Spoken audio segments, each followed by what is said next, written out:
Hi, welcome to the podcast today. Before we start, I just want to say that there was a small cut because we had some issues during the cast, but it was just like for a few seconds. Also, if you're interested on some pass online, because we talk about a lot of teams, we talk about like open, the pass tournaments and everything, you can check out the description, or hopefully it's gonna work and it's gonna be on the timeline. So you can just check the pass that you like. But without further ado, enjoy the podcast. But we Yeah, had so now we like can talk about multiple tournaments. we had like multiple tournaments right this weekend. I Hmm. won one. Master and Gunther. I beat them all there at least. You Um, high rolled the shit out of me. no, I just outskilled you. What you mean? I just got better attack token. That's just Yeah, honestly, you just it. got better attack token. That's honestly what happened. I played not well and lost attack token. Yeah, that's like kind of like we can maybe start before the tournaments. Like I definitely agree with the result. Like on this meta, that like you have just so many buttons that just win game now, and like Yeah, I I, don't I think it's don't like think that's good. Like it's yeah, I don't know. I don't think it's offensively bad. Like we've definitely had metas that I was just like, holy shit, this is miserable. But Like solitaire, and then one person just clicked their "I win the game" button. yeah, there's just like so many decks that feel identical. Like it feels weird to say that like Tristana Demacia and like Samira Fizz feel identical to me, but they do. You're just like play my cheap early units, and then kind of somewhere in the game, if I've played enough cheap units, I play my slow spell, and if you don't have deny, you lose. And like Yeah. it's the same. Both decks literally do the same thing. Um, Yeah. and Yeah, I like remember when we were trying to make lineups. Oh, go ahead. Yeah. there's just like a bunch of decks that have like that same kind of experience of like I do my little bit of setup, I play my payoff. There's very few responses to my payoff, and my payoff just kills you. Like straight up, Yeah. Yeah. there's nothing else you could do. You either have like the specific response for it, or you don't. It's also like Pantheon, right? So you can assume maybe like this kind of Yeah. similar thing with Sumfer nowadays as well. But it's like definitely like feeling kind of weird. It's very dependent on these things, and like you just keep these things, right? Like that's I don't think like it used to be a thing, but like you keep in monkey, pounder minimum now. You keep in champion strength, and like it's kind of feeling Mhm. weird. It's like if I don't get him, like the deck is feeling like bad. And let's be honest, like Samurai face without Yeah. monkey is like bad. It's like a tier I don't two even deck think at it's like. best, but Yeah, I don't even think that like keeping it in mulligan feels bad or feels weird. I think what it is actually teaching people to mulligan and keep cards that they wouldn't really keep beforehand. Like keeping champion strength in your opening hand, a lot of people are like, oh, that's like a 9 mana card, I'll draw it later, blah blah. It's like, no, dude, just like this card wins you the game. Just keep it. Like it's free. Yeah, Just keep it. we But I remember know when we were originally trying to. Yeah. we know that like No, go ahead. you won't draw it eventually. Like we know Jordan thing, Yeah. right? Like Yeah. like That's sure, not how yeah, it works. on math like mathematically you should get it like eventually, but it doesn't Mhm. happen so I often. mean, So like Yeah. you don't want to risk it, and you just want to always keep it. Of course, if you get multiple copies of Champions, like that sucks. Even though multiple copies of Monkeys is actually good, I would say. I yeah. think in Mirror especially, I think it's winning the games. If you have more monkeys than Yeah. opponent, you win. Sure. Swindle. That's why you swindle like their monkeys and shit. But I remember when we Mhm. were coming up with our lineups for like this tournament and we were trying to prep for the open. We started prep like a couple weeks ago, I think. And we were like, oh, we found this Demacia DE deck. I think I was probably the first one in our team to actually play it. I think people told me to play it. I think Micah told me. He's like, just go play this deck. He's like, you're not doing well with the Bilgewater version. He's like, this is definitely more your playstyle. And I was like, okay, sure. So I went, tried it, popped off, went insane. And then we all realized, like, oh, this champion strength card is kind of just broken. So, like, what if we just played triple champion strength lineup? That's like the first thing we went to. And slowly through the process, we realized that, like, Samira Fizz is champion strength.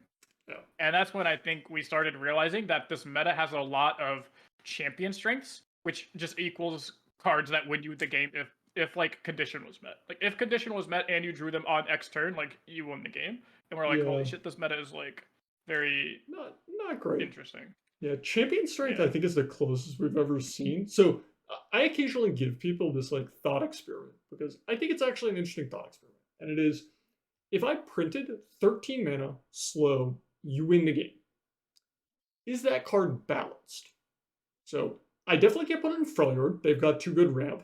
I definitely can't put it in P and Z because it randomly shows up on Pharaoh's Financier, and that card would be like horrific.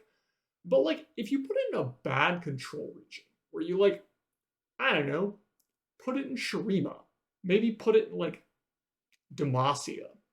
You can probably get this card to not be overbearing in the meta. It probably will exist, but you could probably get it to like not just dominate the meta. That doesn't matter because that card is fucking miserable to have around. Like, oh, my opponent lived Reddit until won't like I mean, it. it's like Like, yeah. peak. My It's like opponent, peak. Like, yeah, my opponent lived till turn 10 and they played their 13 mana spell and I lost the game because I don't have Deny. Very fun, engaging gameplay, I'm sure. And yeah. Champion Strength is like disturbingly close to that card. Like, oh, I reached like turn 6 or 7, whichever one has token. I have some board. I play Champion Strength. You're dead. And you're like, well, fun. like BaJAtak is beatable still. Like I, for example, beaten like somebody with a Pantheon because I was just bigger than them. But Yeah. I do agree with that. And like, don't we have something like this? We have Karma now, and I think I do believe that Karma with the new playstyle bets is something like that, isn't it? Like you need a 10 mana. Karma definitely is like also stuff like that where you're just like, oh hey, I reached turn 10, and I have Karma and placer bets, so you die. Yeah, I was gonna say what you described with the 13 mana spell is literally just Karma. Like, can both things be beaten? Of course. Like, are both things gonna have like a high win rate? Probably not. But holy fuck, when you lose to one of them, are you immediately going to Twitter or to Reddit? And every time you log on Reddit, that's all they're gonna be talking about? For sure. Like, of course, that's all they're gonna be talking about. I mean, I do think we've had worse metas. There's stuff like stuff that comes to mind would be like old school Demacia Pantheon that would just like randomly have a 7/9 with Overwhelm on turn 4 that cost them no cards. Like they just have a 7/9 that if you kill it, they just get it back. That was like, what the fuck is this? You'd have like Tree. I mean, watch TLC was like not a thing.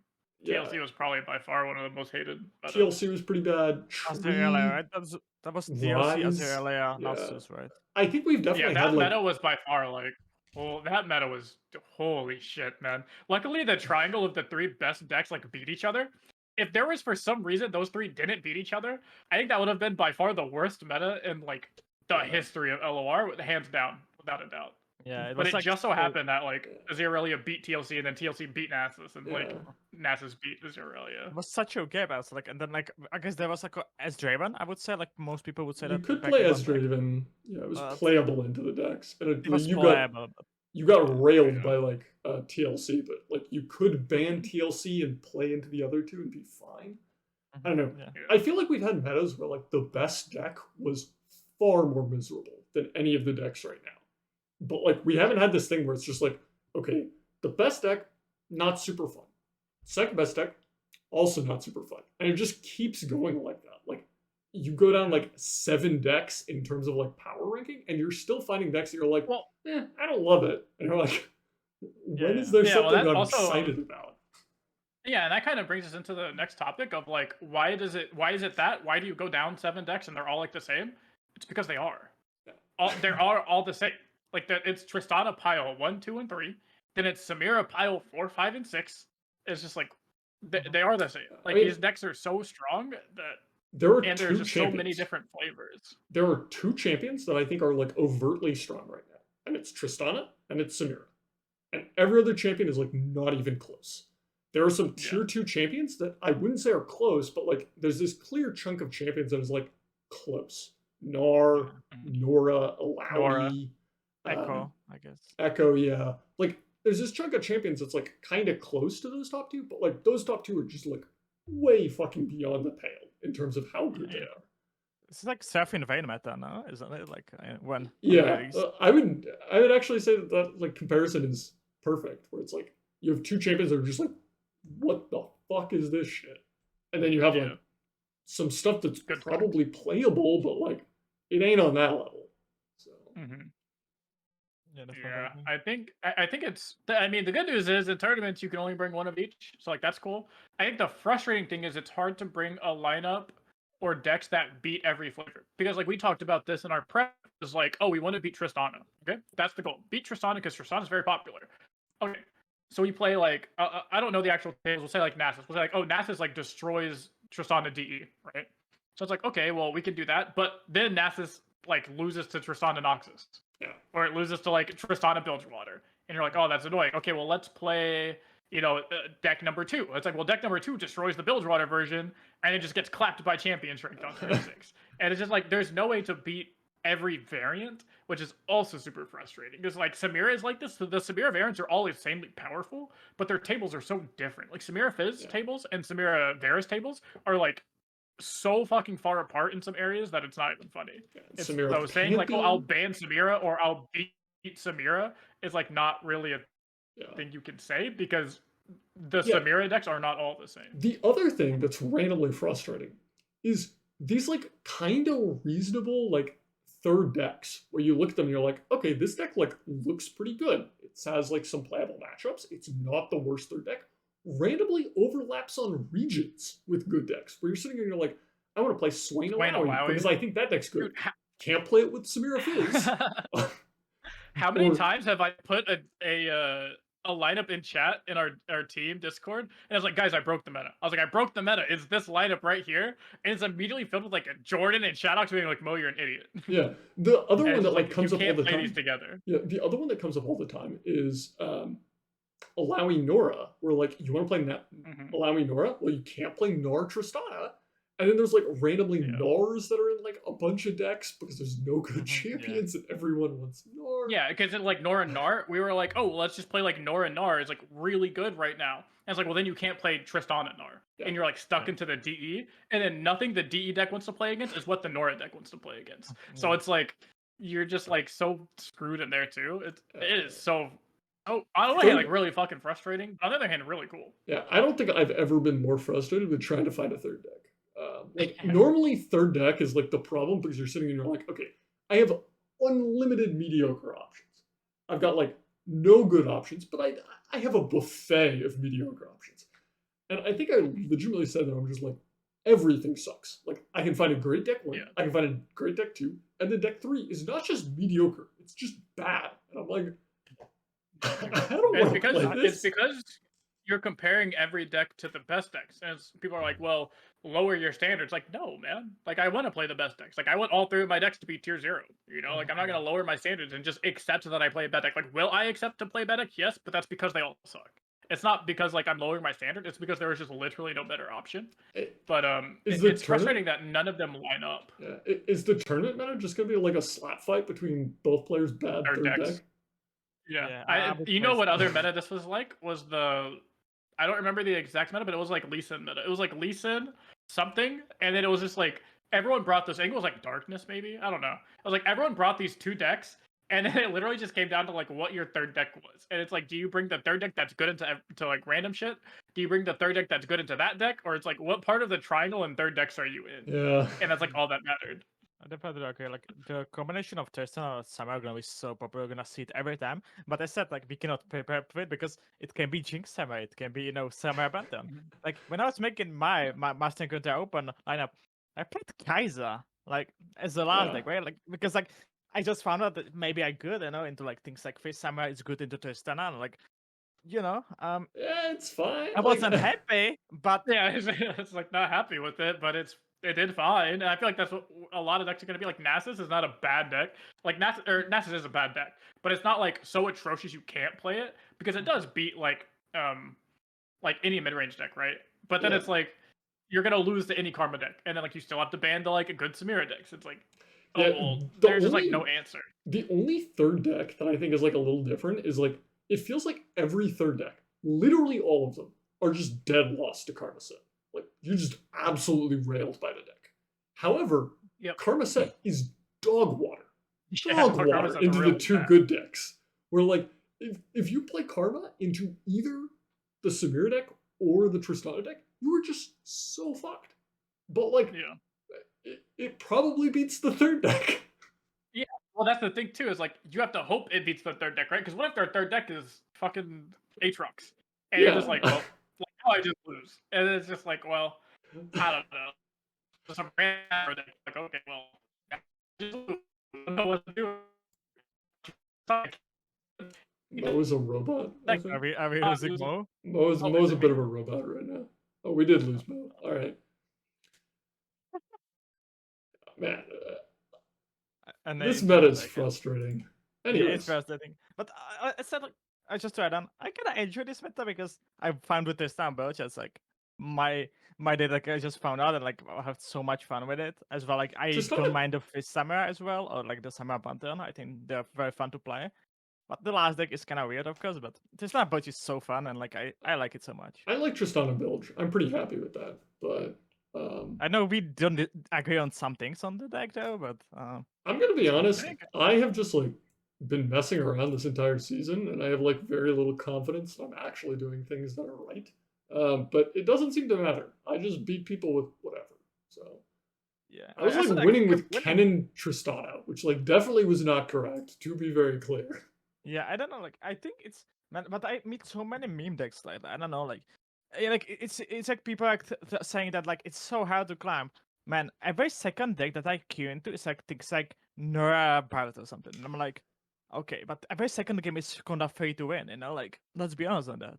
So like, it's not that hard to climb, I would say as well. And like you can say it even on Deza that like you have 2k LP now, right? Like I have 1k LP on both servers. Like it's doable to climb. I guess we're gonna touch it later. We're gonna LP talk games, about but LP stuff, but I mean, a lot of people. I don't know. So I went and looked at the stats not too recently because people were basically like, I basically had this take for a long time that LP didn't seem to be super broken. You guys are just complaining, and you need to win more. And that was pretty much my take. And I eventually went like go digging through win rates, and I found out that a bunch of the other people that were like super high up there didn't really have that impressive win rates. They didn't have like super impressive win rates. They didn't have super impressive game amounts. They just somehow were up here. And I was like, okay, I don't know what's going on. This seems a little messed up. And we'll talk about it in a little bit, but someone seems to have like directly figured out what's messed up. I don't think it's like broken, because I think the people up there are like some of your higher volume, high win rate players. It is sorting good players from not good players. What I think the system is not doing a good job of is sorting better players from not quite as good players. Where like there's a lot of people that are just kind of like stuck with a couple hundred LP, and they've got respectable win rates, respectable play rates, and they're just not floating to the top. And I don't think the solution there is they need to win more. I think they're doing the same thing as the people at the top, and they're just not at the top. And I think the system has a problem there. But like, I don't know, Nick, I'd point to Nick because Nick on social media really seems to believe that like people are saying he doesn't deserve to be at the top. And I think Nick certainly deserves to have a lot of LP. I don't know if he deserves to have like 1600 LP when other people don't. Nick deserves to have 1600 LP, but I think there are people who would also deserve to have 1600 LP if Nick deserves to. So, and I think that's like. I think it's like. Oh god! So I was gonna say, I think it's like. So being someone that am I still Robody? No, you're good. No, Pog. So I think like being someone that's like heavily benefited from this fucking system. I think for any I don't know, I guess a little backstory is I had really, really good win rates and made it all the way to like rank 3 or something. Like I made it to like 1300 LP, 1200 LP, something like with other really good win rates across multiple decks. But then I had 3 days where I just lost. Like just dead ass had like a 40% win rate, did not win at all. Couldn't buy a win if I wanted to. And then I just went back to having good win rates. Like I went back to having like 65% plus win rates. I'd pick up a deck, have another like 65% plus win rate on it. But because I lost a bunch of games over a period of time, or like a short period of time, the game kind of thought that I was like a 50% win rate player because it averaged out my like good win rates with like the 3 days of really bad. I was like, oh well, this guy's obviously just like a 50% win rate player, so we'll give him the like LP gains of a 50% win rate player, which means that there were a lot of times I was beating people and I was getting like plus 20. There were times where I would lose to people hundreds and hundreds and hundreds of LP below me, and I'd lose 15. Just stuff like that. And so being someone that's in the spot where I've what's up? I was just swapping to the tweet that like is relevant to this discussion. Okay. So yeah, yeah, where I like definitely benefited from it the most. I can't say that I think the biggest issue with the system, I think it's actually working as intended. I don't think the system is built correctly, but I think it is working as intended. I think we even had someone pull up Yeah. you have on stream here, someone showing that's working as intended. I think the issue is it's not determining, or it's not like just saying straight up like, oh, this person should be a good player over hundreds of games, and that it's actively like changing just over short periods of time is what it feels like. Because I've easily played 500 games this season. Easily. I have hundreds of games on like 4 different decks. So I've easily played 500 games. I think any good system should know by your 500th game what kind of player you are. It should have your like MMR adjust. The problem that so what happened to this person is Kakawin, who's a player on the Americas server. I don't know where they are in real life, and I don't know. Seems kind of doxing like to actually say where they're from. But anyways, they basically were getting upset with getting minus 28 plus 15, and they were just like, I'm close to 0 LP. I'm just going to concede 100 games. They said that they conceded literally 100 games, and it was like all on thralls. So you can see here like 73 games, 0% win rate. They just literally scooped at Mulligan 100 games. And since then, they've climbed to like 500 LP, which is far past where they were. They're like rank 92, so right now they'd be getting Worlds points. And they've been getting plus 28, minus 15, just across the board, no matter who they lose to, no matter who they beat. So essentially what that is telling me is that MMR is moving too quickly. Where like, if you have a lot of LP and you lose, sorry, MMR is moving too slowly. If you have a lot of LP and you lose a lot, like you lose 100 games or something, your MMR is still way up there. And the system is like, I don't care that like at this point I'm convinced that the player is bad. Get them back up there. Give them like ridiculous LP gains. Get them up there. And in the case of Kakawin, his LP is not LP. His MMR is rock bottom. So it doesn't matter how much he wins. The system is convinced this guy is a rock bottom Masters player and deserves to get maximum wins, minimum loss. Back now. Let's wait until like chat says I'm back, but yeah, we are back. Good. I don't know where we got cut, but hopefully, I was just telling that it's a good that they're like changing the system. I definitely think that like the past 50 minus 25 was wrong. It shouldn't have been that way because it was so like it was so bad for like mediocre players. Or, like I don't want to like but like not the best players to climb. It was so it was so like. How many people we had at 0 LP in the old system, right? Like it was so stupid. Yeah, it didn't make any sense, and like then like what is they're willing to climb if they're having this LP against, and like having the 62.5% when they just to stay at the same LP. It's just not something that these people can achieve, especially if you want to also play more funny decks, maybe your own crafts. That's something like impossible. Yeah. So it definitely not working. I'm not gonna be modding about it that much. But yeah, I very hope that they're gonna fix it. For example, for the Eternal Rarities, but we will see. Yeah, plus 15, minus 25. I think people kind of underrate how bad that was for the system. That like the economy was net negative to LP. People playing games destroyed LP. So it became very hard to get LP since like LP was actively being removed from the system anytime people played games. Unless you're Teddy. Even if you're Teddy, like if you play someone else, 10 LP is just eliminated from existence. Unless he's 0 LP, then it's always printing 15 LP, right? Yeah. So the system was just like absolutely burning through LP, and it made it very difficult to get any amount of LP unless you could maintain a climbing win rate. And if you could maintain a climbing win rate, you can get however much LP that you climb for. But like anyone with less than 62.5% win rate, just you're stuck at 0. You cannot get off of 0. And it's like that's a horrible system. So. Yeah. So I think that's what a lot of people are like. Oh, I want the old like minus 28, plus 50, minus 28 match. It's like, well, we have like more LP now, and it's actually like better to climb now. I feel like if the MMR system wasn't so fucked, I just don't know what to do or how to feel about the people that have like good win rates but at like 400 LP. Like, what do you do? What do you like say to them? What do you like?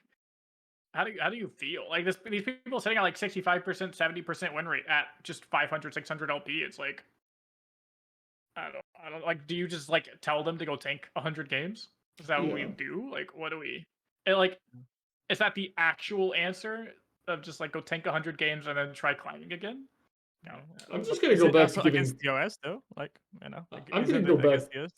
I'm gonna go back to giving people Korean advice and just tell people to win more because Yeah, just that was one. my solution. I mean, K-Felt had a good point of like, we can bitch about the system, but when you look at who the top like 16 players are, they all look like people you'd expect, and it's not kind of like complete people I that don't don't have think like great win rates. I don't think the system is just like a farce. And I don't think that the problem is people are getting to top slots without deserving it. I think the problem is people are stuck down in the muck At top slot. and like can't I get think it's out. both. So I think it's people are stuck down in the mud and can't get out, and I also think it's people getting being held to top spots when they shouldn't be at that much LP to like for that long. Like I think if I lose for 3 days straight, old system, I'm at 0 LP. Deadass. Like deadass, I'm at 0 LP. I don't care. I think I like I said 1200 LP, which old system was like rank 1.5, like super up there. I'd be at 0 LP 3 days straight losing, and then I went from 3 days straight losing to basically back up to consistently top 5, top 10. Yeah, we know how easy it was to lose LP. Simon showed us in the old system. Yeah, Simon showed us. I mean, they pulled them out. I dropped 800 LP in like 48 hours right before the first seasonal. Almost didn't qualify. Like it was bad. that one was wild. But all right, well, I think we have exhausted this conversation topic.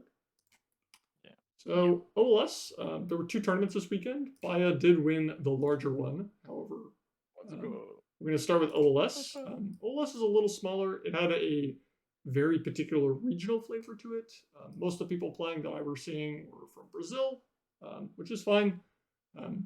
I think a lot of the reason was Master Runeterra had a significant entry fee, and that was very significant if you live in Brazil, and OLS did not. So you got a lot of Brazilian players in OLS.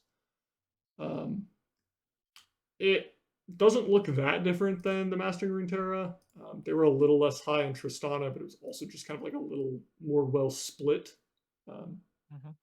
So they like Samira Fizz a good amount more. Yeah, I was gonna say Samira Fizz was the most brought, right? Yeah, for OLS, yes.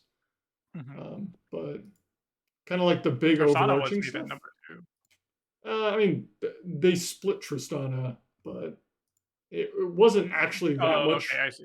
It wasn't actually that much more than like that much different than Master Runeterra. The only like main difference that I see with like meta is OLS really liked Echo Jinx, which okay. But Master Runeterra. Did you see the winner? Did you see the winner was on Mono Jinx or Mono Echo? I did not. They did. Yeah, they didn't even have it. Their list, fucking wild. You should go find. I'll go find the rest. I'll send it to you. Okay. It was like Mono Echo with crazy ass cards in it. And was he like playing Jinx Summer or something because of that? Because I saw like I know Nick was like running with like Jinx Summer and like Echo Mon. Oh no, it was Echo. Wait, what it was? Okay, I don't know. No, but I'll go like find the it. champions or something. But I think that deck is bad. Like I think you need like I think Jinx is kind of like sometimes like Jinx feeling kind of weird in the deck, but like I think you need it in the Echo Jinx. I could understand like not playing 3 Jinxes, although I think that's still silly. But like, I cannot see that deck not playing any Jinxes. So yeah. If you had like Zillion, okay, I'd buy it. But even then, like, I still think you want Jinx. But well, like, except this is a good card, right? Like it's such a good finisher nowadays. And, like it's super cool that like in standard there's a bunch of champions that have like champion spells that you can't access without the champion spell, and it's like these spells are like off frequently pretty good. Where like Get Excited comes to mind, Decimate from Darius, Flock, Flock. I put it in general chat here, just the screenshot of this. It's on just 3 Echo. It's on 3 Heedless Resurrections. They're on 2 Piltovan Castaways. But I definitely agree with the thing. I like it actually. Like I won so many games because I for example, like into Sven early, I just killed a Sven, and then I was like, okay, you cannot have Flock now, and I just win. And I think it's pretty cool, and I hope they're gonna keep it in future because I kind of like it, honestly. Yeah. Oh, yeah. All their lists. They're on Samira Fizz, but they're on Darkened Ballista, and their Samira Fizz list. Triple Inferno, triple Powder Pandemonium. Holy. Like, Jesus, yeah, Heedless triple Inferno, Resurrection? triple. Yeah, triple Heedless. And then they're on Targon. Yeah, Targon set, like Grandfather Phase. Like, their Let them cook. their lineup was fucking. Yeah, let them cook. They were cooking. For Let them sure. cook. Well, But yeah, so what was your so you won this with your lineup. Your lineup was Tristana Bilgewater, Samira Pantheon, right? And then Kaiser. Kaiser, Kai'Sa. and Jeffro. Yeah, so how did you come to that lineup, I guess? Like we know why you brought Tristana. Do you think that's the best deck in the game? Then I How did was you like, come with the other two? well, I think Summer Pantheon, I was sure. I expected, I think it was like, I was watching like Akado, so I was playing, and like I felt the deck was very good. Because what I like about this Pantheon, I think it's first Pantheon that actually wins into go wide strategies. And that's something that I don't think we ever had in the past. And like, it's feeling so, and I think the deck is pretty good. And also, like, when I was picking up, I think like Summer Fish was still on like the old builds that was pretty bad, the Berber Fish. So like I was like, I guess this is the best Samurai deck, and I believe that Samurai is pretty good, so that was the reason. Now I'm stuck. Now maybe I'm considering just the Samurai phase because I probably think that the deck is better, especially it's winning like the mirror. And the Kaiser, it was most like broken ball thingy, so yeah, because Yeah, we I are saw Broken Ball as the highest win rate on it. I saw Yeah. EU play. I think Broken Ball and Simon were like two of the highest. because on we it, I played think. it in ages, and like I picked it up, I went like also undefeated in ages with it, and I was like, okay, I guess I'm gonna play it. I'm gonna give it a try.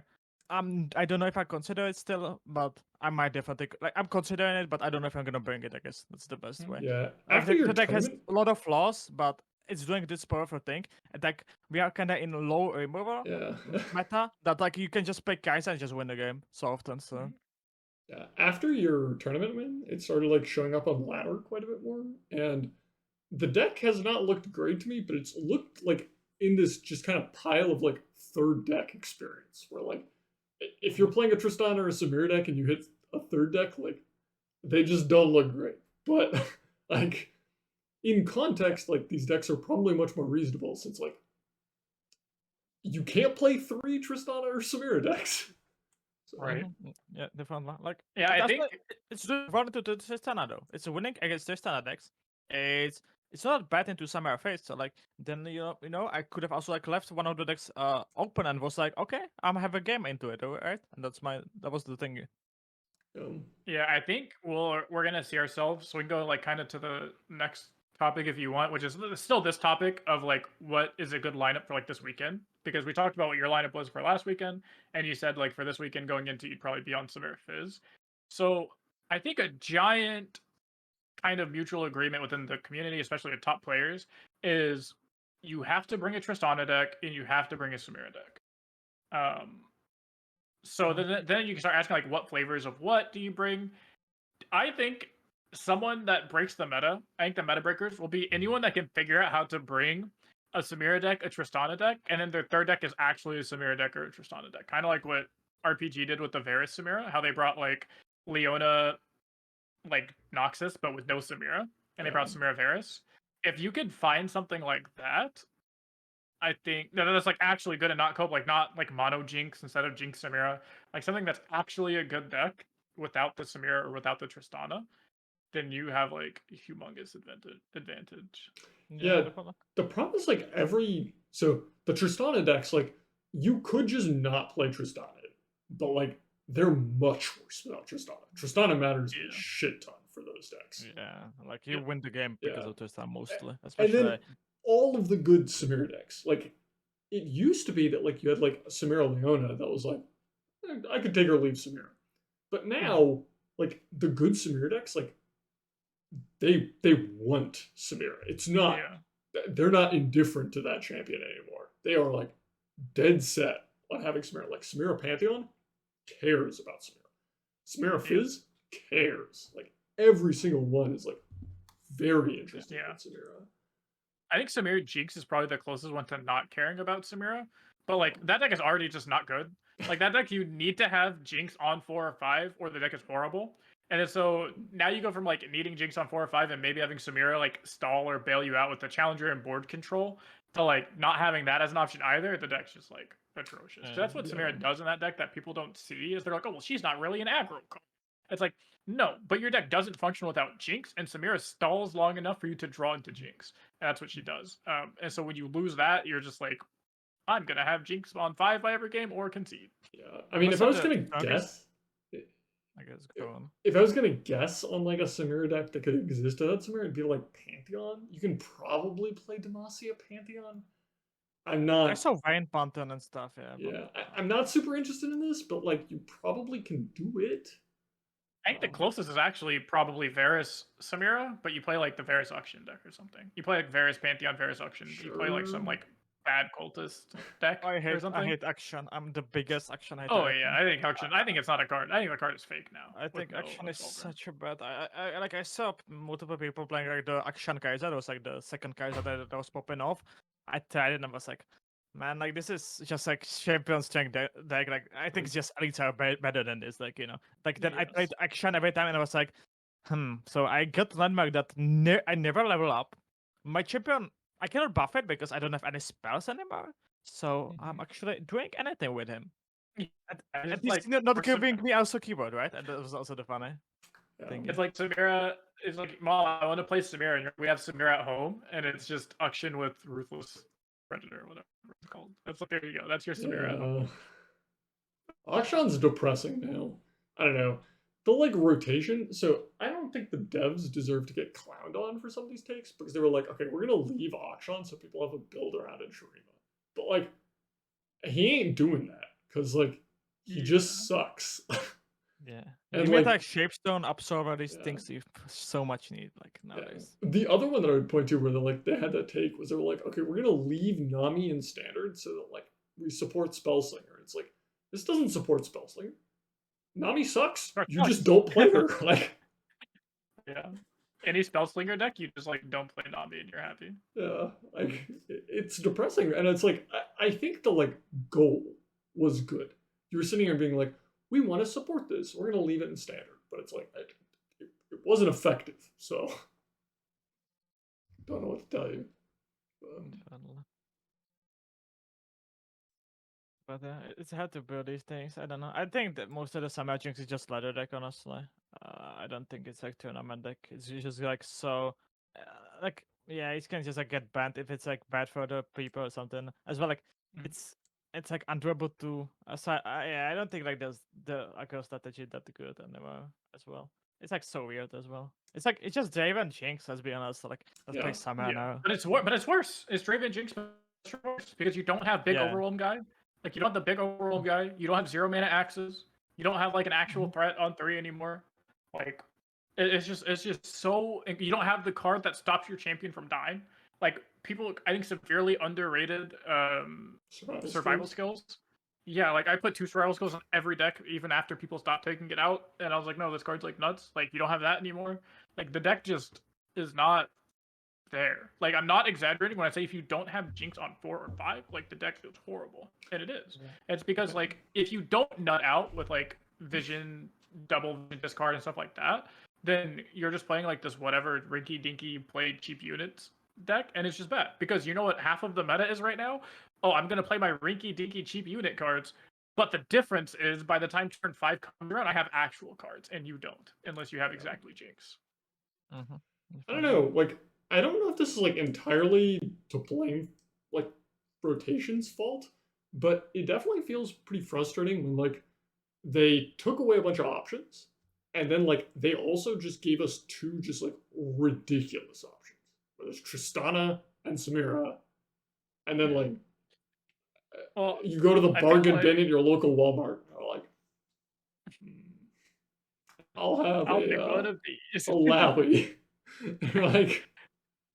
Yeah, but I think that's just kind of how standard works, right? Like in every card game, it's kind of like that, where they just like drop the power level of everything, and then you like somehow happen to have like 1 or 2 things that are just strictly I think better. it would be fine if they didn't just like miss on like 2 things. Specifically, the fact that they missed on 2 things makes it so frustrating because you're just like, we got like banger, dog shit, and that's like everyone's lineup. It's just like Yeah, and I was rock gonna say solid, it's also rock because we solid, need 3 awful. decks, right? Because like Magic Yeah. doesn't have this issue, but they don't need 3 decks. Like if you only needed 1 deck and maybe you had sideboards and stuff like that, then only having like a couple top it's still very frustrating, don't get me wrong. Like having only 2 bangers is frustrating. But at least it makes it much easier to know like how to prep. It makes it much easier to know what deck to play. Because you're like, oh, I'll just simply play the Tristana deck, and then I'll like tech it for Samira if I need to or whatever. And yeah, but because you have to play different decks with these combinations, you're just like shit out of luck once it gets past the first So few. the thing that comes to mind for me was there was a tournament that I played in Magic that was Team Unified Standard. So essentially, the way this worked was they were playing LOR, where you had 3 members of a team, and you played against 3 members of a team, and you couldn't overlap decks. They actually did like essentially card lock. You were not allowed to play any card across any 2 decks. And it feels very much like that because the format that Team Unified Standard was played in, there was an incredible deck, and then the bargain bin. There was, if you played Magic, it was Goblin Chain Whirler red deck aggro. There was like aggressive mid-range decks. There was Teferi Hero of Dominaria of like full-blown control decks. And then there was the third deck. But even in that, I found it much more engaging than what we're currently doing with an LOR, because I was the third deck player on my team, and my goal was to find some pile of cards that could reliably be fine into the Teferi deck and the Goblin Chainwhirler deck. And I didn't have to give a flying fuck about any other matchup, because my goal was solely to be playable into the 2 decks that I knew everybody would have. And I played like this weird nonsensical pile of cards that played like Sifterworm and a bunch of Draft Chaff. It looked horrific. It was playable into those decks, and I top-aided that event. And that was sweet, and I like actually enjoyed that deck building puzzle. But that's not what's being given to us, because it's like Samira has too many options, and you can't beat them all. And Tristana has too many options, and you can't beat them all. So you're just like, yeah. my third deck is just rolling the dice on what variants people decide to show up with. Yeah, it's like you can bring a lineup where it's like, okay, I'm gonna smoke all the Tristana DE decks, and it's like if you hit Tristana DE for 7 rounds, like you won the open basically. But if you hit Tristana Bilgewater, if you hit Tristana Noxus, if you hit, if they don't play Tristana, they're like on some other shit. You're just like, well, I missed by 50-50, I guess. Like what I'm kind of scared of this open is like every time when I go into open, I'm like, okay, I know approximately what's gonna be their lineup. I know that also this time it's gonna be like Samara, it's gonna be like Tristan, like the average player, I would say, it's gonna be Tristan, it's gonna be Samara. But what's the last deck? What's gonna be like the average last deck? I have no clue. Is it deep? Like that was so played, or is it Karma set? We have Nasus. Learn, like I talked to Micah and I'm like, oh, let's play. I was like, let's play this deck, and he's like, no, that deck loses to like Karma. I was like, okay, well, whatever. We don't like actually lose to Karma. And he's like, no, well, they're gonna bring like Karma and then like this random garbage and then a random Tristana deck, and like we're not good into half the Tristana decks. We don't know what the random garbage is gonna be, and now we're not good at the Karma. And it's just like, well, like how do you actually like do this? I want to check something, because like we had Nasus show up like 2 days ago for no clear reason. It just showed up. Yeah. So we have Mastering Runeterra. How many people brought Nasus? I think like 6, right? Is what Boulevard said. I think I saw Boulevard tweet like 6 people brought Nasus. Yeah. To be clear, 6 people brought Lurk. Oh, I forgot that there was also Sundisk. Yeah. Yes, and there's a Misfortune deck there at 6. Like, look at all the champions on 6. And you're just like, oh, these are all the champions that you could have hit instead of Nasus. Echo's like very normal. I mean, you got like 7 Evelyns, 7 Shens, 7 Auctions, and all of a sudden we got a fucking Nasus deck that's a mono Nasus. It's not even Sundisk. Like, what is going on here? On this story, I was like doing with the Marshall with the Lori Pro, like the interview. And after Mastering Runeterra, when I just took day off, because I was like, it was like 9 hours of streaming. I was, kind of overwhelmed and stuff. And like the next day, I was having an interview with him, and he was like, "What do you think about this meta?" And I look at the meta, I was like, "What is this Nasus? What is going on?" Yeah, we said the same thing in our team chat. Like, I played against Nasus. Shadox posted a screenshot playing against Nasus. And I was like, dude, whose YouTuber? I was like, whose YouTuber is this? Like, which one of these Mogwai streamers Yeah. like posted a deck list. If you go to last 2 days, it's like the second most played deck Yeah, in Masters. I'm sure it is. It's You like have win rate. absolutely No, insane. you have win rate. It does not have the best win rate, but No, it's like 51% or something. I think Sunny did the video on it, by the way, but yeah, I mean, Yeah, so the I thing was is, like, whose streamer did this? there was definitely YouTube videos that came out, but it was after I started seeing Nasus everywhere. And, like, all of a sudden we have a bunch of Nasus. well, This seems. I saw this deck like 2 weeks ago or something. Like I saw it like 2 weeks ago. This deck actually, but I don't know why pop up now. I have no clue. But Yeah, I think I'm sure I've like seen a deck of it or something, but I was just like, oh, I probably like beat it on turn 4 and was like, damn, this deck sucks ass. I was like, oh, this deck sucks. It just not cared. But that's a good win Yeah. rate. Is this like flex really of your version being better or what? Man, it's you playing and Cass playing. Like Yeah. I get it. Two good players have good win rate. Wow. Okay, I have 80% win rate over 150 games. Okay, you know, like how were you doing the 80% win rate over 50 Oh. games? I have owned 150 games, so you know, like Like, I all remember I'm saying is scoreboard. I remember when I did that with Alawi Nora. I got Alawi Nora was like the second highest or third highest win rate deck in the whole game. And if you look at players, it was me and Kever. It was just me and just Kever, and I made up a total of like a quarter of all of the games. Oh. And it was like the second highest win rate deck. I was like, dude, I was like, stats are so scuffed, man. The stats are just like fake. I think my favorite statistic about it was like SI Nami season, where like I would just like come up with an SI Nami list and tweet it.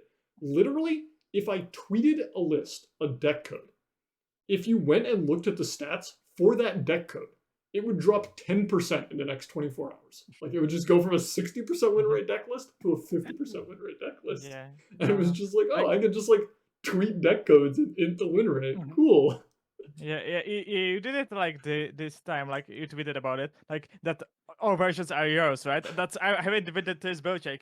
Every like especially with the one Teemo, you know, I guess without Teemo it's yours, but with Teemo, most of them are just mine, or like some from Infinite as well. But it's a funny thing. I was like, you know, as you said, look at the scoreboard. If you think about it, I have more LP than you, because if you count both of them, I have 1k Is on that both even true? players.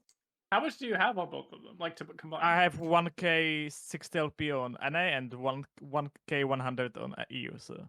Oh, okay. So you're like 100 LP. You have 2 different accounts, and you're 100 LP above someone with 1 account. Is what you're trying to flex?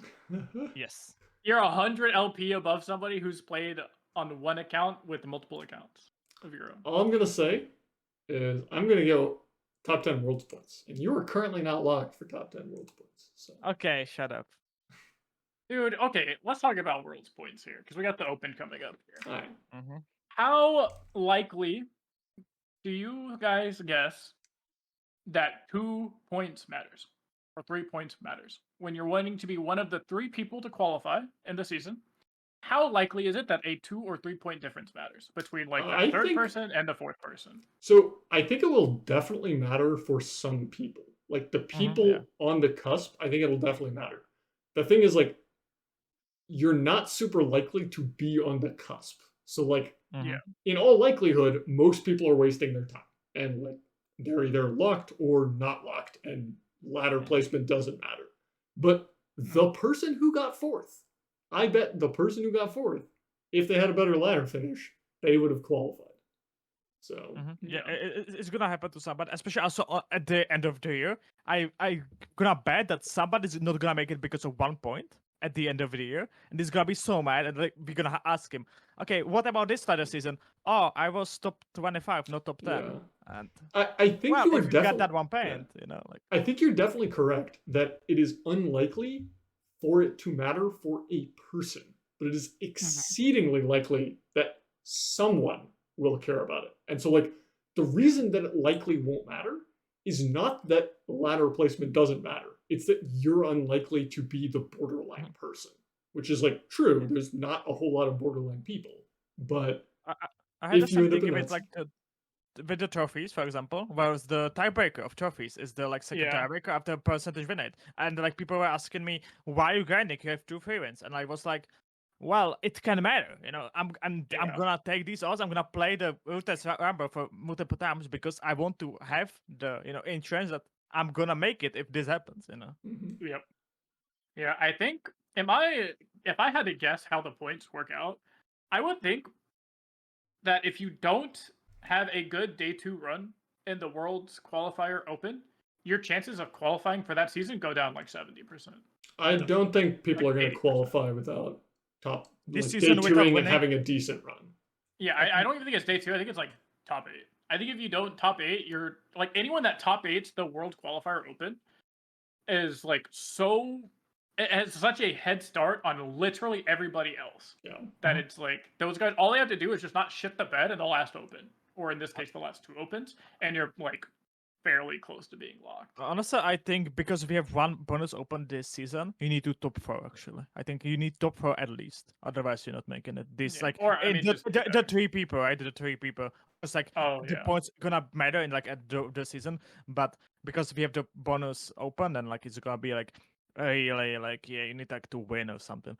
Even I think that it's very likely that even one of the winners is not gonna make it. By the way, like Yeah. Yeah, of the I think open. like yeah, I definitely think your goal. I think to qualify, what you have to do is like top 8 most of the time, or like I said, top 4 this time probably. But like top 8, and then literally just look at the other 7 people that top 8'd, and then just like do strictly better than them. And like that's your only goal. Those are the only people you have to care about. Is look at these other 6 people because one of them's like won and got auto qualified.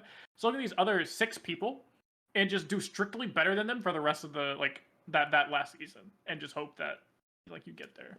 Yeah, like qualifying to this world is gonna be really hard. Like, Yes. of course, it's gonna be, I guess, easier Yeah. than like I guess hiring the tournament 5-0. with qualifying. The thing Yeah. you do 4-0 for 5-0, but it's gonna be very hard to just qualify. It's gonna be Yeah, it's gonna be stressful. I don't think that's sunk in for a lot of people. I think a lot of people are getting like giga ego checked at the end of this season and at the end of next season because they don't realize it's like, oh, I am a good player, so I like get invited to Worlds. It's like that's not how I this like think there's works. going to be a lot of people who miss and are going to Man. be shocked. So Yeah. So it'll be interesting. I'm excited. How do you guys feel about the Open BaJAtak? Because you're coming off a tournament win. How are you feeling about this Open? Well, I know I'm gonna be playing the open in scuffed condition, so I'm not feeling very good, No. honestly. Okay, your conditions cannot be more scuffed than mine. I'm playing on mobile. I'm playing on mobile at work on the clock. Okay. Yeah, winner. Yeah. Actually, I found out that's probably not true because apparently it says it opens at 8 a.m. our time, which, like, assuming the client is telling the truth for once, I could probably just pump out my like 7 rounds before I go into work. Yeah, but by the But way, funny thing, if you have 2 free events, it's not good for you to start instantly because yeah, you that's what cannot I meet said. your own I people. was gonna bring that up too because it's like I don't. matchmaking is the same record. That's so like it's better to just wait a couple hours and then get mingled in with all kind of like random people because it's not like an ego or elitist thing where I'm saying like, well, if you have buys, you are strictly better than everyone else. That is not it. That's not what I'm saying. There are a lot of people with 2 buys that are fucking ass. I watch a lot of streamers. They're bad. But the thing is that they at least cared to try. And I promise you, the average person that cared to try and get the 2 buys is probably better, or at least has a more real lineup than the average person that did not care enough to try to get 2 buys. So that's my take. Is like I would like to just wait a couple hours and just play midday and get mixed and mingled into random people, but I might just have to shoot it from the very beginning and then go 2-0. It's like when you're playing against people with buys in 2-0, and then you win, right? And it's like, oh well, now you're only playing against people at 3-0, and who's going to be the only people 3-0 at this point? It's like, oh well, the people that got 2 buys and 1, Yeah. and it's just gonna like keep that cycle going all the way up until you go like 7-0 or something.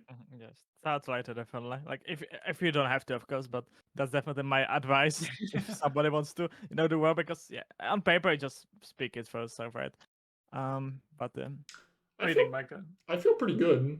I mean, this season it's kind of weird. I have been playing much less seriously than many other seasons where I would just like play decks that I know are bad or at least misbuilt. Like classic example was like I was like, this like Kennen Bandle Painter thing sounds kind of cool. I'm just gonna play 3 Kennens and 3 Bandle Painters until I feel confident. I hit you about it. an hour ago playing like Jace. Oh, is it Jace? Jace Caitlyn, Caitlyn? yeah. Yeah. Yeah. I was like, Where is this deck? I beat him on like turn 5. He had like 0 units in play. I was like, what are you doing? We're just like jamming champion strength and like a deck. Like, based. it's fine. How did it go? I went Like, a lot of 58%. Like, I enjoy the season a lot, honestly. Like, I enjoy this season a lot. It's fun. I guess I will get back to the game after like a long break that I had like in beta season and stuff. So it's like very fun to play, honestly, once again, and I do enjoy it. And man, now it's gonna be switched to Ether now as well. Like that's something I have to be thinking, right? Like Yeah. we switching to Ether now, and like I'm scared it's gonna be really scuffed. I'm like scared of some decks like Thunder Set, something like that. Aziralia? No, Aziralia for sure. Oh yeah, I remember your name. So Aziralia is fucking nuts. But yeah, I'm excited for this open. I'm excited to get our first like open qualifier champion thing. I hope there's a broadcast. I don't think there's been any. It's broadcast, yeah. Official is day broadcast? two. The day two official cast we haven't. Okay. I haven't seen that, but I think That it's also makes sense, like because it's like 10k complete like price plus it's like half of seasonal, and like I guess also it's I guess make more sense for us where like the classic open I guess is like undoable, but like I guess if they fix it as well, like they're gonna give the rights to like Ice-T eventually in the future. You had Aegis last time, but if they're gonna also make it for EU as well this time, then it can be actually the way how it maybe makes sense. Also, like because having cast for every open, I guess it's also like as we heard how much it costs, then like it just doesn't make sense as well. Yeah. I'm reasonably hyped for the open, and I think we will. I think things will clarify themselves quite a bit after the open. Right now, I think we're still kind of in this like post beta season, particularly with how like scuffed the last open was. Yeah. Beta Open 3, you mean? Yeah. I'm still surprised that they're giving the points on us, so the entire points. I don't know what to think about it because I know what to think. I'm ready to see the. Oh, I had a point or a question. Do you guys think any 9-1s don't make day 2 now? Or like last season we saw a shit till we were like 70 plus 9-1s didn't make it in NA or something. Do you think 9-1 actually is not gonna make it on any server? NA or EU, I guess. It's mathematically impossible. I think I don't know. You can do this with. Okay, well, it's not. I don't think it's impossible, but. But almost like it would be like because like you meeting the same recurve, like I think it's more likely like some people gonna get scuffed because they're not gonna find opponent in the end. That's something that I would also make sure that you don't play too light, so you actually find your opponents. But how bad do you think the queue times are going to be? Because I've sat in gauntlet queues at 1-0 midday, and the gauntlet queue took me 7 minutes. So like, but nobody cared about the Ruta Samba though. Like, and also Ruta Samba didn't have matchmaking because you've been meeting the same person. And it happened also too. But I think especially like things like 8-0, 7-0, 8-1, it might like take a long, honestly. Yeah, I'm not too worried about like 9-1s missing. I was very much not worried about 9-1s missing before the last open. The reason that I think 9-1s missed, even though like mathematically I think it's very unreasonable for 9-1s to miss, you just need so many people entering, is because matchmaking happened with like the best example would be like Yost's friend got paired into people multiple times. Where like my friend did that. He did that too. He hit the same person twice in a row. He's beating these people, pushing them down, and the system still refuses to pair them against someone else. And it's like, okay, this is clearly different than like we're just throwing people in a random soup and hoping we end up with like records at the end that make sense. Like you're actually just like keeping people in their isolated little bubbles, and anybody who's like MMR good is going to end up like 9-0ing. So that's what like my friend did the same thing. He went 9-1 and 9-0. But he did the same thing where he hit the same person like multiple times. He hit his brother, not like in a win trade way or anything. It's just that his brother, it's Corey Kreshaw, but him and his brother queued at the same time while they were like talking. But the difference was one of them was 7-1 and the other one was 2-1, and they hit each other. Like both like new accounts, like not great MMR and stuff, but they had like a 5-match difference and they hit each other. And they were like, oh, this is like giga scuffed.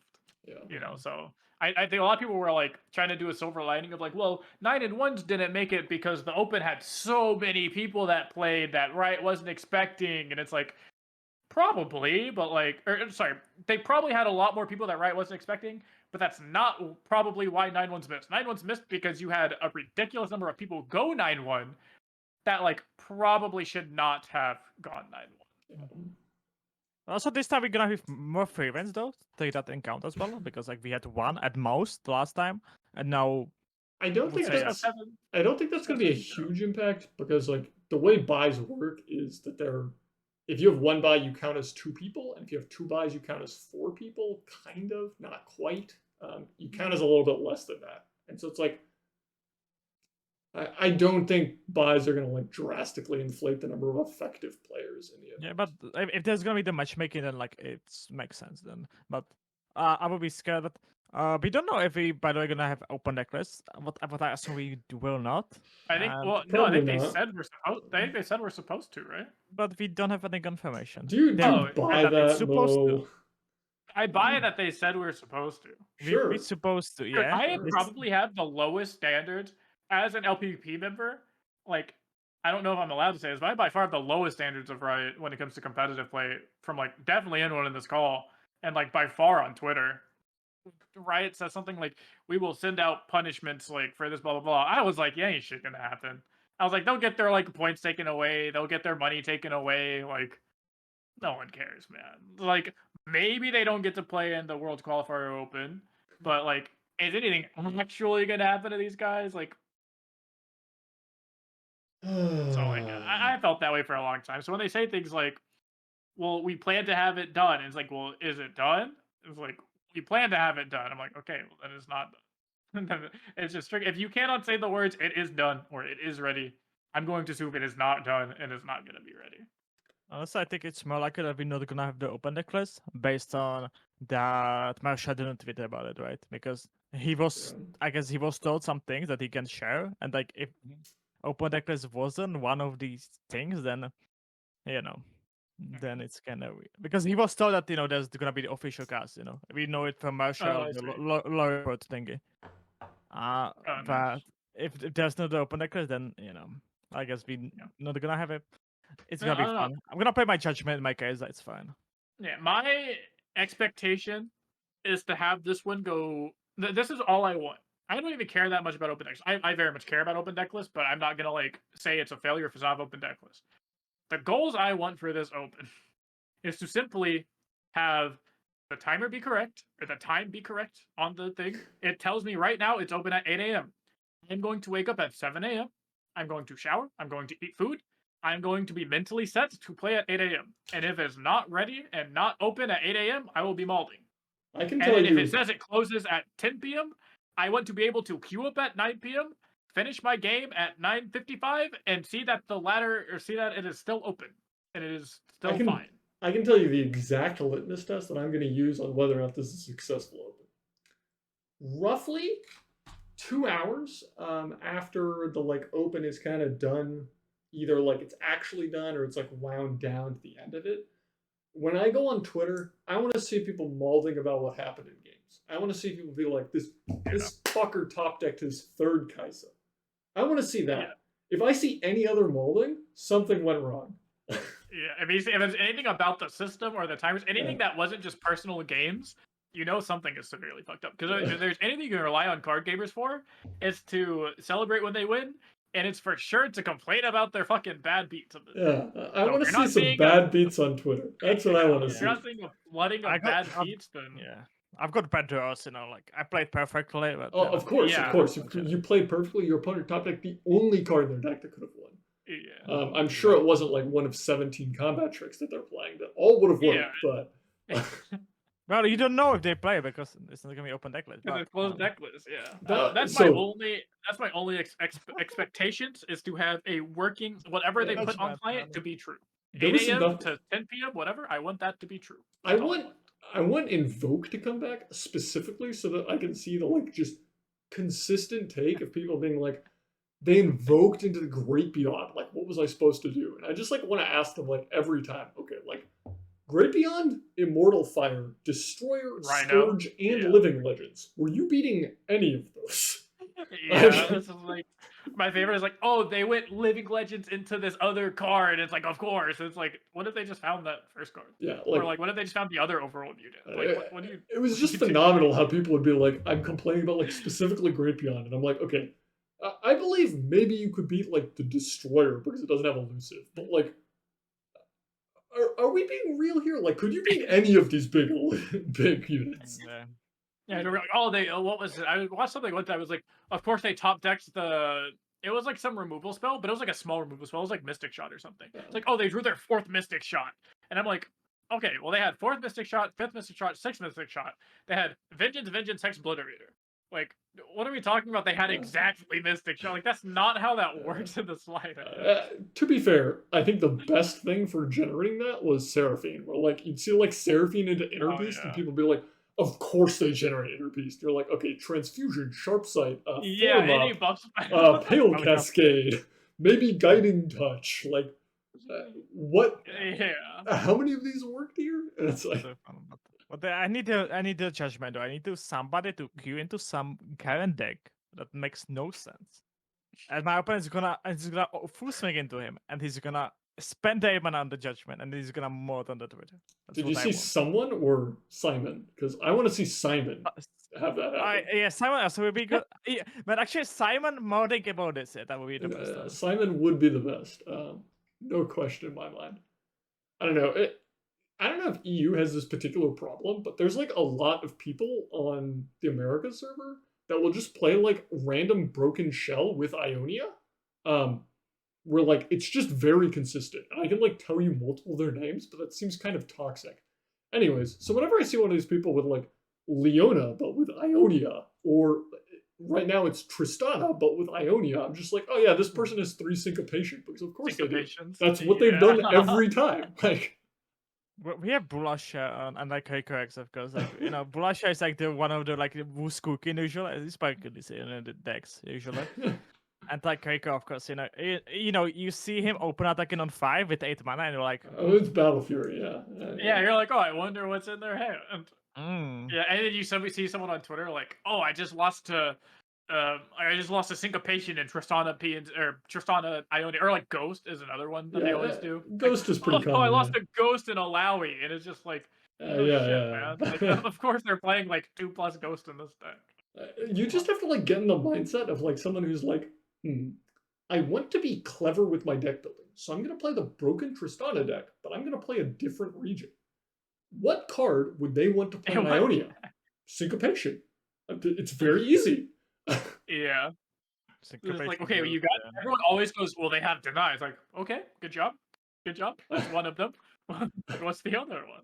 And only people thought of Syncopation and Ghost as much as they thought about Deny. It's like, oh yeah, those are also cards that you just shove in here, and it's. I had an experience against someone in Ladder where like it was literally Tristana Ionia, which is like one of the reasons that I have this experience. And I just remember like they full swing. They've got like a Tristana, and the attack is just like terrible. Tristana like has to connect for the attack to be any good because I'm killing everything, and I was just like full block, and they just conceded, and I'm like, yep. That's so funny. Oh no, I lose my like random 1/2 elusive. I'm devastated that I lost this card. Yeah, I'm excited for this open. I have low hopes, but I think because of the low expectations, it'll be low expectations, high hopes is what I have. I also don't expect doing that well, but I'm feeling finally like good about my play, honestly. So that's at least I'm happy about that. I'm getting back kinda. Especially it was kind of obvious on me that I wasn't playing well after the like because of beta season. I just skipped it mostly, so it's good to be playing well. Like, didn't you top cut the beta open? Like, come on, man. I did, but have you seen my performance in that? Like, I think I played like the worst BO3 in my life there. So I don't know. I looked at the Master Runeterra VODs. I did like a VOD review. I feel like I don't know. To be honest, I felt like the last open had like pretty reasonable play, and the Master Runeterra Open, I was pretty dubious. Even from like it was pretty bad. Otherwise strong players, and I'm like, is this play quality going into the Open? Because I'm gonna feel pretty good if this is play quality. My Darkin incident, I played very Darkin. Yeah. Darkin. I mean, like, it's not just you. Like, the person that I would like point to without flaming was like Floppy. Floppy had a game on stream that wasn't like particularly well played. Like, he didn't like egregiously misplay or anything.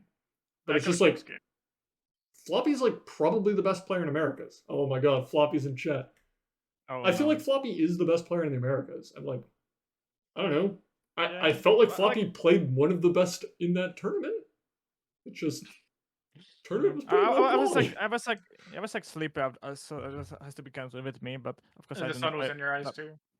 no, And it was your little brother was playing for the first couple of rounds.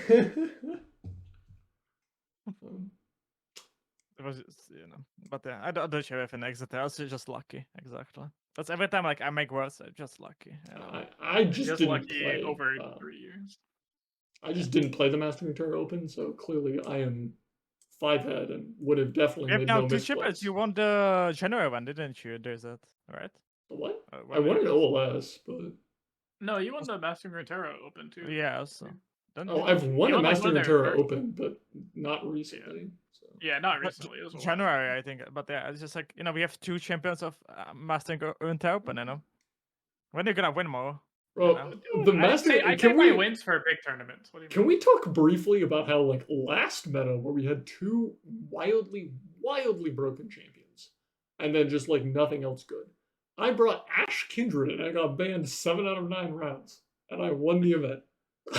Yeah. Where is my Ash Kindred? Where is this deck that I can just like hypnotize people into banning? Dude, it's Ash LeBlanc. It was Ash LeBlanc, on God. You bring Ash LeBlanc and people were like, "Oh, I'm on Aatrox. I better ban it." And they're like, I swear to God, Ash LeBlanc is one of the worst decks in the game. But people see Ash LeBlanc and they're like, "Oh, I'm on Samira Varus. I'm on Aatrox. I have to ban Ash LeBlanc." And I play Ash LeBlanc and I opened with like 5 spells in my hand after full mulligan. And I'm like, what is this shit, man? That deck is better than Ash Kindred. My God, Ash Kindred. That's fair. Like to be honest, like on the Master Runeterra Open, Kaiser's second most deck banned, like from my lineup. Like by Tristan, I was playing more Tristan than the Kaiser, the tournament. That's insane. Yeah, that's Dude, that's the power of like, it is so like, valuable. Of, like, people have no clue how to play against it. Right? They don't know about matchups. They don't know how to play against it. It's that and clout. Like, unironically, the clout is valuable because, like, BaJAtak shows up with Kaisa. People are just like, oh, BaJAtak must know what the fuck he's doing. I'm banning that. And they're like, maybe he doesn't. Like, maybe this deck just sucks. Alan did that at Worlds. Yeah, Alan did it with Shellfolk at Worlds. I mean, the Ash Kindred is the exact same thing. I feel like a bunch of people were just like, oh, he must know what he's doing. Like, this Ash Kindred if you see a good player, has to be good. Yeah, if you see a good player on some like trashy deck, you're just like, well, they like probably know what they're doing. It's probably teched or whatever. Like, it sounds like it could be scary, so I'm gonna ban it. And then you see some fucking bozo in round 2 that in the 1-1 bracket with Ash Kindred, you're just like, okay, well, at least I'm going 2-1. Yeah. Like, at least I made it there. But I mean, the two people who made me play it were Ikado, who absolutely rolled the deck. It was like 2-0 on Ash Kindred, not close. Just demolished this deck. And then Simon, and Simon got high rolled. And Ash Kindred got a win when it needed. That's insane. Yeah, I think you were talking about past metas. I think probably the Rise of the Underworld meta was probably the most skill intensive. What do you think, Pasha? What is size of? I don't know by names. Like, you don't know Rise of the Underworld? I thought the best one was.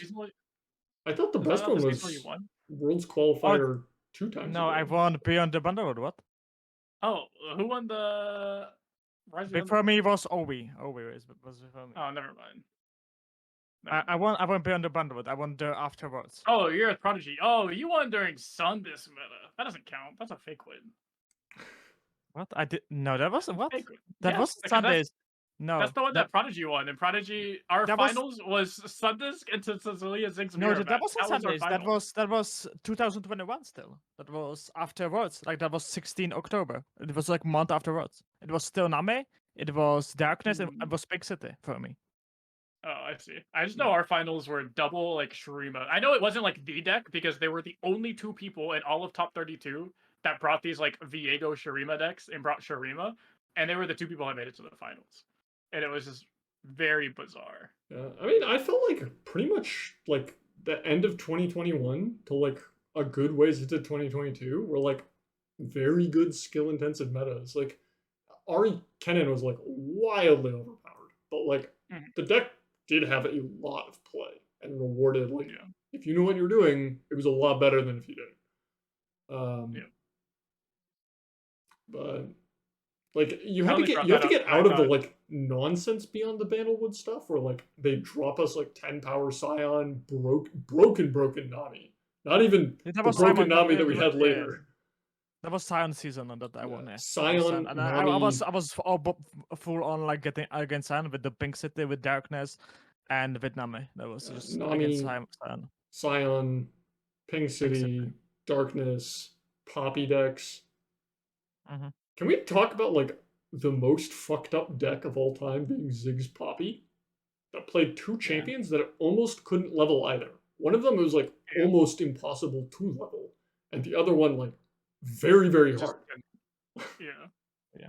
And how many nerfs that they got, by the way? Like a lot. I remember I kept trying to go back to that deck. I was just like over time, I'd be like, oh, what's like wrong with this deck? Or I'd go like, oh, what's wrong with like Gnar Ziggs or something? You know, like when Poppy got nerfed. And I'm like, dude, it's same with like Azir Lucian.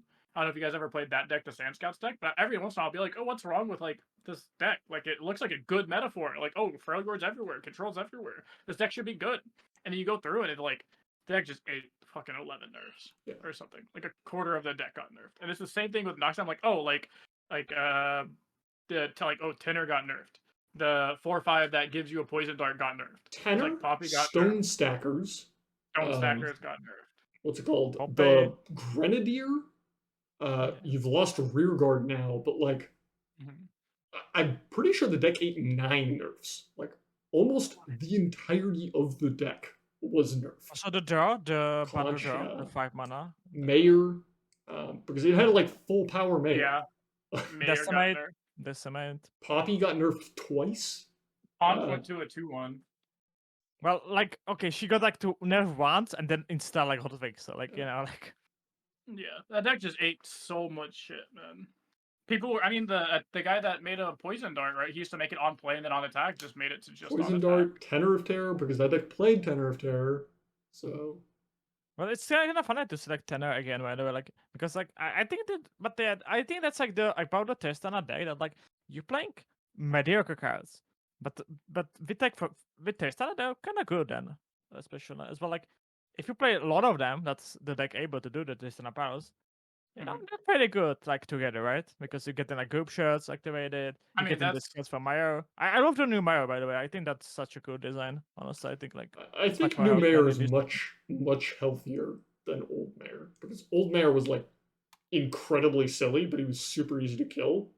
And so it was just, like, removal checking people. And now, like, you can play into an onboard Mayor, but, like, it's not just trivial to remove him. So, like, it works well for both players. Yeah. All right. Well, I guess questions. Yeah, questions. I guess that's it. But yeah, so that I want to add, like, what I like on Test Birch, I think, like why I love the deck so much is like I think the skill like that you can express with the deck. Like I think like a lot of people were underestimating, especially when I pick it about like people were like, "No, it's Tessa, like you just go wide." Man, Tessa Birches know that. Let's be honest. Like, yeah, I mean, I think like. Yeah. I think the deck is strictly weaker than Demacia Tristana. Like, I don't really think that's an argument either. I think the deck is just purely weaker than Demacia Champion Strength version. But I think the deck is like much more play, so you're more likely to bring it, and like you will win more games with it because there's less games of just like I have wrong attack token. I didn't draw Champion Strength. Like I didn't draw this. Yeah. Opponent had this, and you have more actual games, and you can win more games than you can. You have agent sales, so they have agent yeah, I wouldn't entirely agree that it's just worse than Demacia, but I think if you're a strong player, bringing Demacia Trist is just a straight up mistake to the open rounds. If you're not a strong player, I think it's like much more defendable. But like, if you float around the top 50 of Masters, you should probably be on Bilge because you will just have more games that are like games that you get to play and make decisions in. Yeah, that's how I felt in the open. Like, no flame to my opponents, but like Mason, Calf Mason, I think he's been in your chat a couple of times, but I love Mason. I talk with Mason all the time. We play Smash, stuff like that. We're homies. But he like beat me in games that I felt like he didn't like actually do better than me. Like, we were playing kind of like Champion Strength mirror matches, and it was simple. He just like drew Champion Strengths or drew double Champion Strengths, and I didn't, and like I lost. And it just felt frustrating in the sense of like, if I was on a different version, I could have actually played a game out. in a sense, or like had a chance to play a game out. Whereas like if we're both on the Demacia version, or if like I just didn't draw my champion strength, I just simply lost, and that happened in like 2 rounds, where I just had the wrong attack token, or I just didn't have the champion strength, or they had more champion strength, and I was just like, man, this like sucks. And it's something I would 100% do in top 8 because or top cut, because at that point you need to high roll to get top, because getting top 64 doesn't matter. You need like top 8 or top 4. But there's yeah, like I'm less inclined to do, and I need to win 7 rounds. Yeah, there's some other decks that like I feel like are in similar spots where like they just have openers that are just absolute ridiculous. I don't know if you guys have experienced like Swain Alawi, and like sometimes Swain is attacking you flipped on 5, and you're like, what the fuck is this? Okay, let's be honest. Alawi Swain is. Do I have Watchful Idol on 1? Yes. Do a double Watchful Idol? Yeah. So you can also do it with a Riptide Sermon. On 1 and 2, and I win. You can also do it on a Riptide Sermon, but like, the deck is just like very binary, where like sometimes you are just getting absolutely blasted by this Swain, and other times like the deck looks like a complete popey thing. Yeah, because like you play Ilawi and like opponent just like kills it, especially when they're all on price fight. It's pretty funny way how to kill Ilawi. Like that's how I'm winning. But like if I'm like, playing the Tristan Bridge, for example, and like I meet Ilawi Swain, I think I'm pretty good into it. Unless they play Dwarf and they're on 1, and like I'm like. Yeah, it's very annoying to have games where like, okay, this can be a game as long as they don't have like exactly X card on exactly X turn. And when they do that, you're like, I'm getting high rolled, like no cap, no meme. You're legitimately just like, oh, I'm getting high rolled. This sucks. And like my odds of winning just went way down. Like any deck into Samira, like any Vandal City deck, you're like, if they don't have exactly Samira on 2, my odds of winning this game go up by like 10%. No cap. But as soon as they play Samira on 2, you're like, there goes my elusive unit. I can't play out like my mayor. I have to play like this. I can't just slam CS on 6 because I'm going to lose at least 3 units to Challenger. Sorry, this reminds me of something else, but you mentioned Samira. So I was known for just like snap blocking Akshan with 2/3s and just putting people to the test. I got rewarded quite a bit for that. My current situation in this meta, because people don't attack with Samira, people don't just like shove with Samira and hope for the best. My current take on that is people play Fizz with like 2 mana open and are just like group shot. Show it to me. I buffed your ass earlier today with also the 1 mana spell now is Broken Price Fight. I buffed the fuck out of Micah with Price Fight. He had a 3/3 Challenger, and I just slammed a Tristana. And I was just like, yeah, here's a Tristana, man. And then he just like, you can't pull Tristana with that because Price Fight's a card. And it's just like, if you pull the Tristana and your 0/3 Formidable gets Price Fight, you're just like inting the game over. I was willing to. I was considering pulling the Grandfather Fae. I was considering pulling Grandfather Fae and being like, I'm willing to lose to Prize Fight, but I'm not getting got by Pie Toss and Group Shot. But like, there's just no way I can like swing a Broadwing into a Tristan and be like, don't have Prize Fight, Pie Toss, or Group Shot. Like, I can't beat any. Group Shot. Also, funny thing on this budget is like how people underestimate the Fae. I think like Fae's like people don't kill in it, and like I feel like, man, you need to kill it. Like if my always having +1 attack, like you're gonna mind it a lot. Like it's gonna win me the game. Yeah, so I put a poll out. I was like, if someone is like, I've said if someone's on 0 mana, do you try and kill Fizz? And like 25% of the people said no. Always. And I'm like, if you're not killing Fizz on 0 mana, when are you killing Fizz? Show me the warning shot. Yeah, it's like that cannot be the answer. The answer should have been 100%. 100% of you should be killing Fizz on 0 mana, or trying to kill Fizz on 0 mana, and then like 80% of you should be trying to kill Fizz on 1 mana, or something. Like you should just be trying to kill Fizz if you can, because most of the time, what are you killing Fizz with, a Pie Toss? Who cares, man? Like let them warning shot you on their turn or something. You know, like who gives a fuck? It is funny. I had like a guy emote me, like I shot Fizz and he did like Heimer Calc and then cast warning shot, and I shot Fizz again and he did Heimer Calc. And then like cast warning shot, and then I shot Fizz a 3rd time, and Fizz died, and then like he lost the game, and I was just like, because you just wasted spells. And like, get fucked. You didn't save it, like exactly. Like just check it, like especially if like you have a removal hand, you go for it. Like or your removal is like not high quality, like it's not like you're using like a vengeance on a Fizz, right? Like you're using a Pythos or you're using a group shot. Like you're trading mana, like even mana for it. Like just fucking Yeah, go for it. especially if they like use not good all out, for example. If they use not good running shot, they're gonna miss it. Like especially this new Fizz era, it's gonna its value it's paying a lot. Like I think especially like people, I feel like it's valuing like the summer flare a lot. I think like people kind of don't understand when to use like flare, when to use running shot as well in the deck. I think. If you don't have like a Father Fury card or a Flare, like your ways of proccing Fizz are Warning Shot, All Out, and Barb Chain. And that's it. Like you have 9 cards, and like one of them costs 4 mana. Just kill Fizz. Not good stuff. So I guess to finish things off here with a question, there's one question from chat, and it kind of can just be put into a second question. Is how many top cut lineup Nasus vaults do y'all believe? Or so how about many top cut lineups? So do you think Nasus vaults is a top cut lineup specifically, and then do you believe people will play it? I think you'll see like, I think it'll be like the 3rd most common 3rd deck. I think you'll see. I would say out of the 64 people, out of all top 64, how many of them are playing Nasus? Maybe 6. I'd say like 8, but yeah, around there. I think you're going to see a lot of people on Aatrox as their like 3rd deck, simply because like you've seen Aatrox a lot. It's hard to not be kind of comfy on Aatrox, and like my god, and it's not a bad deck. Yeah, it's like not horrible. Okay, but if you want coin flip, you can go Lurk. Dude, Lurk is the greatest coin flip deck of all time. If you play Lurk, like you get token on odds. My god. I played Lurk. I saw Tank go 19-1 with Lurk, and he climbed like 400 LP, convinced me to try it, and I was like, okay, sure, man. I queued up 2 games with it. Both games I got attack token on evens. One game I triggered Lurk once before turn 5. The other game, it would have been turn 6 before I could trigger Lurk. Yeah. And I was like, yeah, I'm never playing this deck again. So yeah, I also played on stream like for fun, and like I played it 5 times. I didn't see champion once, and like every time I just skipped, just for the thingy because just skip. And I didn't hit it a single time. I was like, I think people are a little bit too harsh on Lurk. I think Lurk exists outside of tier lists because the problem is like Lurk with token is just always tier 0. Lurk with token is ridiculous. And Lurk without token is just always tier 4. The deck is horrific. And like it's definitely a tier 9 deck. Nothing will ever change about this. Like it doesn't matter how broken your Seraphine deck is. Lurk with token rolls it. Yep. And it doesn't matter. It doesn't matter how bad your tier 9 deck is. It's gonna beat Lurk if they have attack token on even.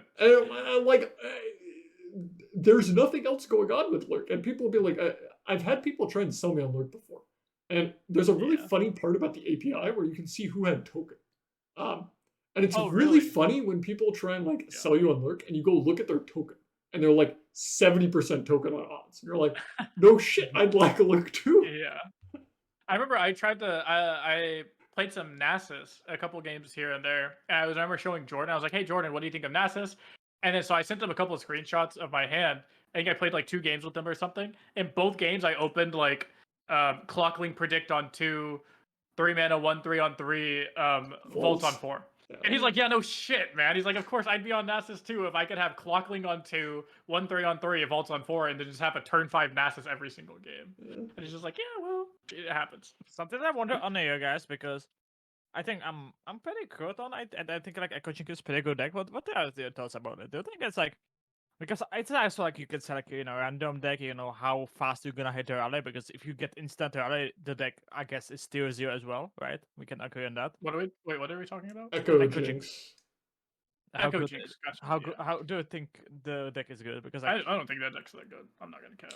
I think the deck is fine. It's just like another 3rd deck that also just gets absolutely dumpstered by Karma. And you're like, I was gonna say the deck loses to way too much random. The deck loses to Nasus. If your deck loses to Nasus, it's not a real deck. Because like Nasus is not a great deck. That matchup is hilarious. Like that's one of the matchups I played like when I was testing out the deck, and holy shit, it was abysmal. I just like flipped a Nasus. They attacked me with a 6-wide board for 4 damage. And I was like, I don't know. Okay. That matchup and I played a second Nasus, and they attacked me for 1 damage the entirety of the game. And I was just like, doing, man? That matchup is absolutely hilarious because like normally Echo like just beats these like bigger mid-range decks by like shoving in with a board, casting Rally, shoving in again. And Nasus is just like, block. You're like, Yeah. doesn't like Nasus die? And you're like, no, he's like got 30 power. Like he'll be fine. Like don't worry about him. The dog is stacked. So last thing, because I'm about to have to go, is do you guys feel comfortable sharing not like your whole lineup? I guess if you are, you can, or just like what you think at least some of your lineup for this weekend's gonna be. Like for me personally, I'll start. I'd like for sure on Samira Fizz, and then like a Tristana deck. And that's all I know. That's really all I know. I mean, I would be comfortable sharing, but I'm pretty sure I'm gonna play Bilgewater Tristana in the open rounds, and I'm pretty sure I'm gonna play Demacia Tristana in Top Cut, and I'm gonna play Samira. And that's what I got. Yeah, but I don't. The same way today. So like, I'm very like on these things as well. I definitely think that Demacia is probably the top cut because I said you don't need that much agency in top cut because you already meeting good players, and you need to have a good run in it. Samara deck, is it Samara face? I'm still not sold on it yet because I'm kind of high on the Samara Pantheon still, but you know, it's definitely Samara deck. It's definitely Tristana Broach. Like definitely in open first day, it's Tristana Broach. I'm definitely not that. Please don't play Harpy and Tristana. That is don't do that. That is the most Prodigy thing I've seen in a while. That man will refuse to lose to a control deck. Dude, that money match between Master Runeterra and RPG was the funniest shit. Just because of watching like the game is fold out, and not because like so any player did like significantly bad.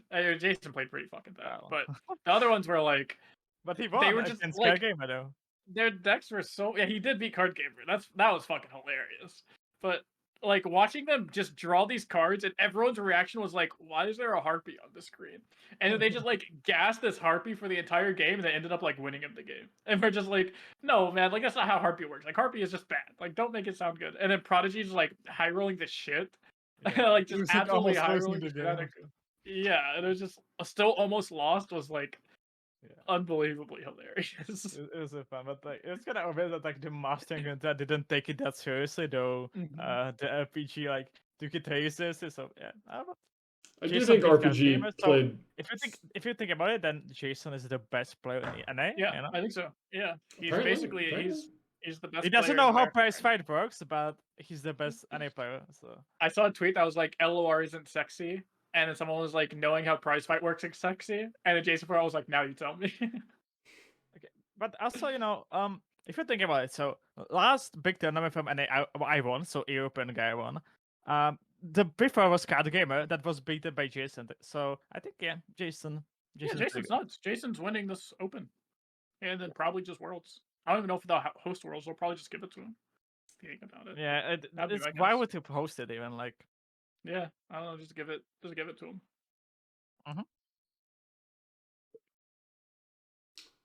Well, don't think we have a whole lot else to talk about. I guess I'll look for somebody to rate. YouTube. Yeah.